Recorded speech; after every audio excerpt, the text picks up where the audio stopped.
Kemudian setelah itu, untuk sarung daripada tempilan, maksud saya sarung untuk pembungkus anak pisau tempilan, biasanya kalau kami Dayak Benua itu dia pasti memakai yang namanya ukor, resi, atau bahasa lain ukor atau resi. Nah, kalau nama lain mungkin saya kurang paham apa nama lain daripada resi itu. Apakah mandau kerja juga tidak memakai resi untuk pembungkus anak pisau? Mandau kerja juga memakai pembungkus anak pisau yang namanya resi tadi. Semua sama, nggak ada beda. Kami benua di dalam bungkusan anak pisau ini, kalau aturan zaman dulu, zaman bahari dulu, ini apabila ada yang memakai pembungkus anak pisau itu dari pelepah pinang, ketika di acara adat besar seumpamanya, pas di rame-rame, biasanya zaman dulu hampir rata-rata semua orang perempuan, laki-laki ataupun perempuan itu sama-sama membawa mandau.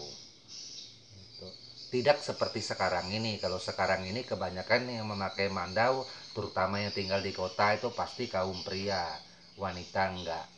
Tapi kalau di kampung-kampung sampai detik ini, terutama kampung Dayak Benua, laki-laki perempuan proporsinya sama, tetap sama-sama membawa mandau. Perempuan juga mempunyai mandau tempilan, sama seperti laki-laki, nggak ada beda.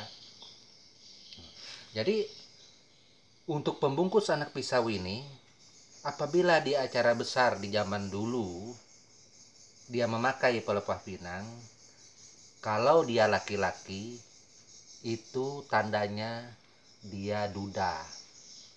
Duda meninggal istri atau duda dia cerai dengan istri. Itu pertanda. Kalau perempuan dia memakai ini dari pelepah pinang, itu tanda dia janda ditinggal suami, atau janda suaminya meninggal. Tapi mohon maaf, ini tradisi adat kami Dayak Benua. Saya tidak menyebutkan Dayak lain. Jangan sampai hal ini menjadi kontroversi, kesalahpahaman bahwa nantinya ada Bang Delol menjelaskan masalah mandau kok seperti ini, sedangkan Dayak lain seumpamanya memakai pelepah pinang. Nah, itu enggak. Kita hanya saya hanya menjelaskan untuk kami Dayak Benua. Untuk kami orang Lawangan. Nah, cuman itu tidak untuk menyapu ratakan Dayak. Karena saya juga cukup memahami, cukup mengerti dan menghargai kita Dayak itu banyak sekali. Jangan sampai ada penjelasan saya ataupun perkataan saya yang justru membuat hal yang kurang baik. Nah, tujuan saya menjelaskan ini agar teman-teman semua ketika kepingin atau ingin memiliki mandau benua yang namanya tempilan, paling enggak apa yang saya sampaikan menjadi gambaran untuk menilai mandau tempilan benua seperti apa. Kembali kepada bilah tempilan lagi. Bilah tempilan kalau kami Dayak Benua itu tidak sama dengan perkataan tampilan. Tolong dimengerti, tampilan dan tempilan itu tidak sama.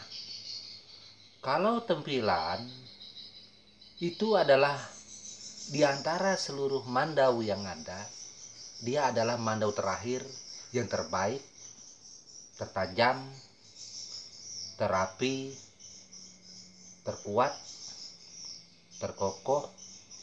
Serpuhnya juga mungkin bukan dia punya besi, bukan dari besi yang sembarangan. Pasti besi yang sangat berkualitas.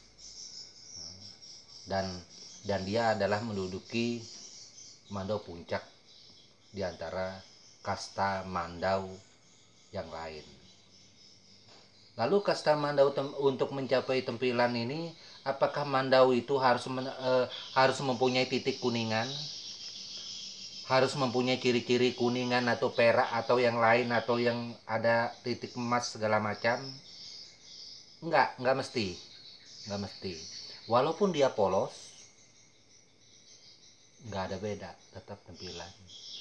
Hanya ketika dia sama-sama mandau tempilan, tempilan yang polos dengan tempilan yang bertitik kuningan, maka kasta yang tertinggi di dalam budaya suku Dayak Benua itu adalah tempilan yang punya titik kuningan. Karena itu bunyi Benua, mandau tempilan bepanyar. Nah itu. Jadi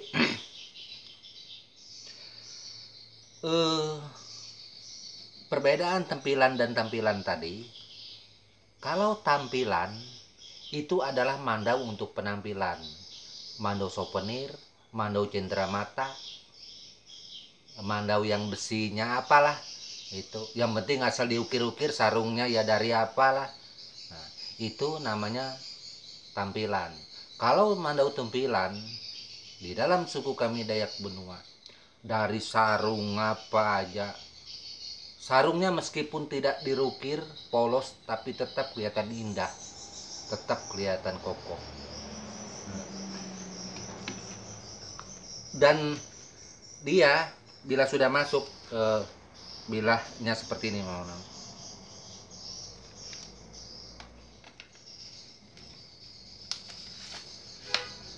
kalau tempilan itu dia digoyang gini tidak mungkin bersuara. Nah ini teman-teman dengar, ada nggak suaranya? Klotak-klotek, nggak ada. Dan ini tidak mungkin jatuh. Kalau tempilan nggak mungkin keluar. Nah, kenapa demikian?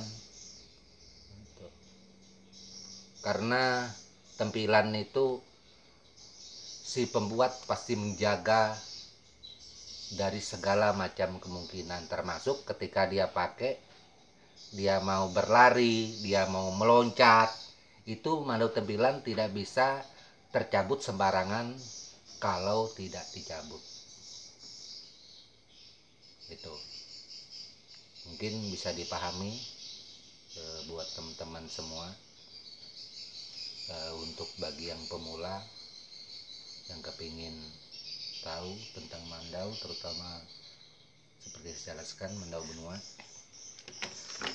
Ini satu mandau lagi, ini mandau ulu kemau atau ulu baleng bahasa Benua. Disulat bagus juga, tapi ini bukan lanting bekat. Ini kalau tidak salah ini sulatan namanya daun danan.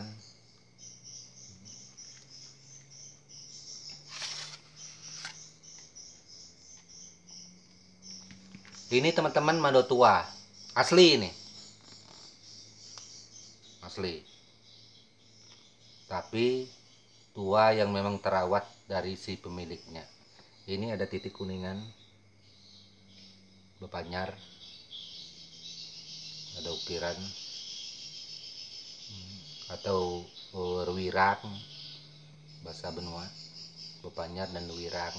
Nah ini di dalam kasta Benua, ulu baleng, kemau, bepanyar adalah kasta mandau yang menduduki posisi paling tertinggi di antara kasta tempilan yang ada.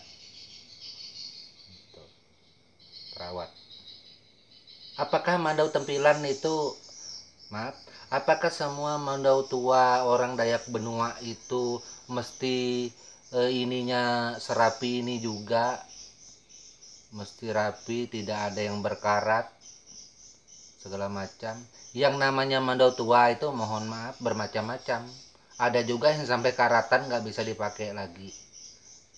Ya, mungkin karena di zamannya itu tidak boleh dirawat karena pemilik sebelumnya sudah meninggal, jadi hanya sebagai barang simpanan itu. Nah jadi akhirnya disimpan dan tidak dibersihkan karat-karatnya, itu juga ada. Namun pada poinnya, kalau untuk Dayak Benua eh, hampir rata-rata tidak ada larangan membersihkan untuk yang namanya mandau tua, tidak ada, terkecuali dari pemilik sebelumnya melarang, ataupun ketika membersihkan itu dia mendapat semacam mimpi buruk dan lain-lain, baru itu tidak boleh dibersihkan. Nah, teman-teman bisa lihat mandau tua, tulang belakang juga.